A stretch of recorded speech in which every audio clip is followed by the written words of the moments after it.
বন্ধুত্বের সম্পর্ক করতে চায়, আমরা তাদের সাথে সম্পর্ক এগিয়ে নেব, আমরাও তাদের সাথে বন্ধুত্বের সম্পর্ক গড়ে তুলব। কিন্তু এই যে আপনাদের মাধ্যমেই আমরা জানতে পেরেছি যে বাংলাদেশের বেশ কয়েকজন ছাত্র নেতাকে নাকি ভারতের নিষেধাজ্ঞা দিয়েছে, কথাটি কতটুকু সত্য আমরা ভারতের ফরেন মিনিস্ট্রির মাধ্যমে জানতে পারলে ভালো হতো। কিন্তু ইতিমধ্যেই কিছু নজির আমাদের সামনে রয়েছে। যেমন আপনারা জানেন অভিনেত্রী বাঁধন আমার সাথে তার একটা ছবি থাকার কারণে সে নাকি ইন্ডিয়ান আপনার ভিসা পায়নি, যেটা সে আমার সাথে পার্সোনালিও বলেছিল। আমেরিকান এমবাসির স্বাধীনতা দিবসের প্রোগ্রামে দেখা হয়েছিল, সেখানে সে আমার সাথে একটা ছবি তুলেছিল, সেই কারণে তার ইন্ডিয়ান ভিসা হয়নি। তো কেন ভাই, আমরা তো সরকারে ছিলাম না, আমরা তো মানে একেবারে ভারতের শত্রু হয়ে যাওয়ার মতো কোনো রাজনৈতিক দলও ততদিনে ছিলাম না। আমরা একটা উদীয়মান রাজনৈতিক দল, 5 বছর 6 বছরের রাজনৈতিক অগ্রযাত্রায় নিজেরা বেড়ে ওঠার চেষ্টা করছি।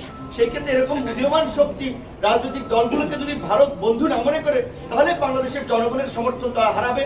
আমরা আশা করি যে ভারতের এই ধরনের ভ্রান্ত নীতি যদি থেকে থাকে, সেটা ভারত প্রত্যাহার করবে বা সুবিবেচনা করবে। এইটা আপনাদের বিষয় দেখেন, নির্বাচন কমিশনের যে রাজনৈতিক দল বা নির্বাচনের জন্য প্রতীকগুলো আমার কাছে অদ্ভুত এবং হাস্যকর মনে আছে। কি খাত সোপা, এইগুলো একটা নির্বাচনের প্রতীক হয় যে এখন তাদের লিস্টে যা আছে সেখান থেকে একটা সিলেকশন করতে হয়।